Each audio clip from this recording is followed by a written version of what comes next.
Mga kasinekwento, narito na naman tayo para sa panibagong kwento ng pelikula. Tara na, simulan na natin ang kwento. Ngayon, pag-uusapan natin ang isa sa pinakamatatalinong heist film sa modern Asian cinema, Bad Genius. Isang pelikulang nagpapakita na minsan, ang pinakamatalino, sila rin ang pinakamapanganib kapag napilitan. Kaya simulan na natin ang nakakakabog na kwento.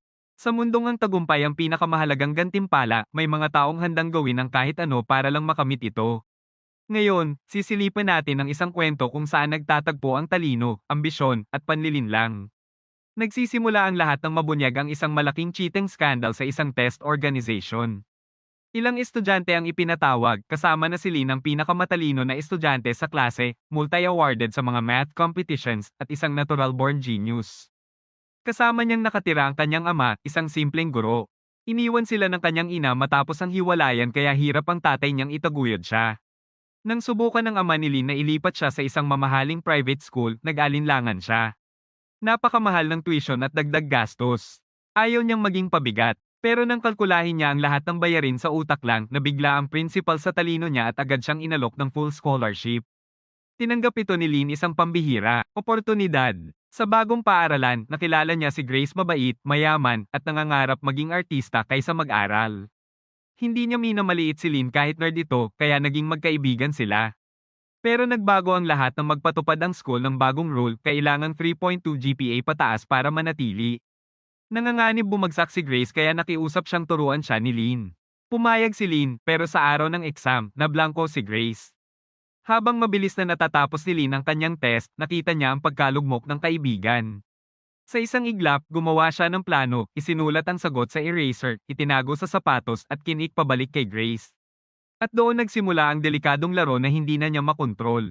Sumabli si Grace sa pagpasa ng sapatos at lamandang ito sa gitna ng classroom, pero mabilis ang isip ni Lin. Tumayo siya, dinampot ang sapatos bilang kunwaring nagkamali at nagawa pa ring isalba ang sitwasyon. Dahil dito, pumasa si Grace na may 3.87 GPA. Upang magpasalamat, inimbitahan niya si Lin sa kanilang pool. Dumating din ang boyfriend niyang si Pat na tulad niya ay mayaman. Nang malaman ni Pat ang ginawang trick, nagkaroon siya ng ideya. Inalok niya si Lin ng malaking pera kapalit ng pagtulong sa kanila at sa kanilang barkada sa mga exam. Tumanggi si Lin, hindi raw niya kailangan ng pera. Pero ibinunyag ni Pat na kahit scholar siya, nagbabayad pa rin ng malalaking admin fees ang kanyang ama. Pag-uwi, kinumpirma ni Lin ang dokumento, totoo nga. Pinipilit kayanin ng ama ang gastos. Naluha siya. Habang tinatanong niya ito habang nagpipiano, sinabi ng tatay niya na kaya siya pinapasok sa mamahaling school para sa mas magagandang future opportunities. Pero hindi nito alam na mas masaya si Lin sa dati niyang paaralan. Doon nagkaroon ng ideya si Lin, ang finger movements habang tumutugtog ng piano ay maaaring gamitin bilang secret signals. Tinanggap niya ang alok ni Pat at sinimulan ng pagsasanay. Gumawa siya ng coded hand signals para sa bawat letter. Sa labas, mukha lang silang nagpa-practice ng piano. At gumana ito. Sa bawat exam, nangunguna ang grupo. Lumaki ng lumaki ang business at nagkahalaga ng malaki-laking pera. Nakakatulong na rin si Lin sa bahay, bumibili ng gamit para sa ama. Pero hindi lahat benta. May isang estudyanteng kasing talino niya, si Bank. Scholar din, mahirap din, pero ayaw mandaya. May photographic memory siya, kabisado pa ang pi hanggang mahaba-habang digits. Teammate sila ni Lin sa mga math competitions. Kaya nang sabihing may isa lang scholarship slot abroad, naging rival sila. Isang araw, inalok si Bank ng kaklase niya ng pera kapalit ng tulong sa exam, pero tumanggi siya. Sa mismong exam, patuloy pa rin si Lin sa pagsignal. Nahuli ni Bank na sumusubok mandaya si Tong. Isinumbong niya ito, pero hindi pinansin ng teacher dahil dalawang test versions pala ang exam. Dahil dito, nag-adjust ang grupo. Nagpalit ng papel si Lin at Tong habang hindi nakatingin ang teacher, set A para sa kanya, set B mula kay Tong. Natapos nila on time pero nahuli rin sila kalaunan. Dahil sa pagsumbong ni Bank, nakita sa principal's office na nagkapalit sila ng test papers. Tinawag ang ama ni Lin.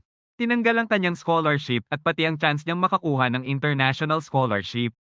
Galit, sinumbatan ni Lin ang principal na gaya niya nandadaya rin sila sa pag-charge ng fees sa dapat libre niyang scholarship. Lalong pinarusahan si Lin. Naging guilty si Bank dahil parang hindi patas ang pagkapanalo niya. Samantala, todo impress ang parents ni Pat sa ginawa nitong pagbuti na galing pala kay Lin. Inalok pa si Grace na mag-stick exam sa Boston kasama si Pat kaya na-pressure si Grace at nakiusap ulit kay Lin para sa tulong. Nag-alangan si Lin, pero dahil sa malaking alok at friendship, pumayag siya. Habang nagbabasa ng rules, wala siyang makitang paraan para mandaya. Hanggang may narinig siyang lalaking tumatawag sa ibang time zone. Nakita niya ang world clocks. Napagtanto niya ang solusyon, time zones. Kung kukuha siya ng exam sa Australia, 4 hours earlier, maaari niyang ipadala ang sagot pabalik sa Thailand bago magsimula ang exam doon. Pero may problema, kailangan niya ng isa pang taong may super memory para makuha ang kalahati ng answers, si Bank lang ang may kakayahan. Pero galit ito, at ayaw mandaya.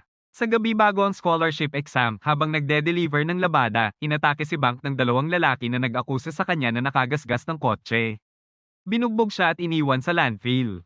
Kinabukasan, hindi siya nakapag-exam, sira ang future niya. Nabalitaan ito ni Lin at pinuntahan siya.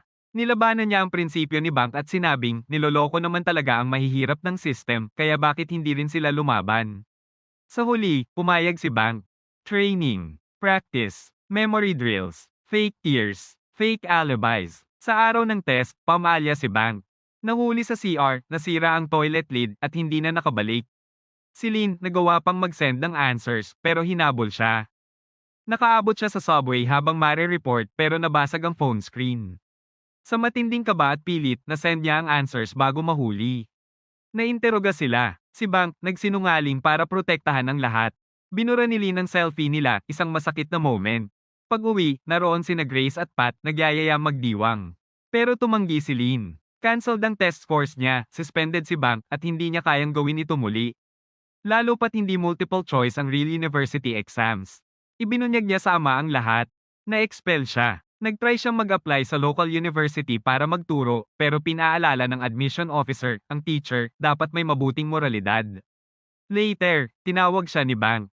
Pinakita niya ang bagong laundry shop, pinalago gamit ang cheating money. Inalok niya si Lin sa mas malaki, mas ligtas na cheating operation. Nang tumanggi si Lin, tinakot siya ni Bank na ibubunyag ang lahat. Pero tumanggi pa rin siya. May napili na akong landas, sabi niya. Sa huli, naglakad si Lin papasok sa STIC organization. Buong tapang niyang inamin ang lahat. Dahil ang tunay na tagumpay, hindi nasusukat sa shortcuts, kundi sa tama at tapat na mga desisyon. Sa kabuuan, ang Bad Genius ay hindi lang basta pelikulang tungkol sa pangungopya. Isang matalinong komentaryo ito tungkol sa pressure na nilalagay ng lipunan sa mga estudyante, lalo na sa mahihirap na walang choice kundi mag-succeed o matalo. Ang cinematography ay punong-puno ng tension na parang heist movie ang bawat exam. Ang editing ay mabilis, malinis, at nakakakaba habang ang acting ni Lin at Bank ay sobrang natural at emotionally grounded. Pinapakita ng pelikula na minsan, ang talino ay pwedeng maging sandata o kapahamakan depende sa kung anong landas ang pipiliin mo. At higit sa lahat, napapatigil ka sa tanong sa mundong hindi patas hanggang saan ka dadalhin ng desperasyon. Para sa akin, ito ang isa sa pinaka-brilliant na Asian films ng modern era. Kung nagustuhan mo ang recap ng Bad Genius, huwag kalimutang i-like, mag-comment, at mag-subscribe para sa mas marami pang matatalinong kwento. Salamat sa panonood ng Sine Kwento Recaps.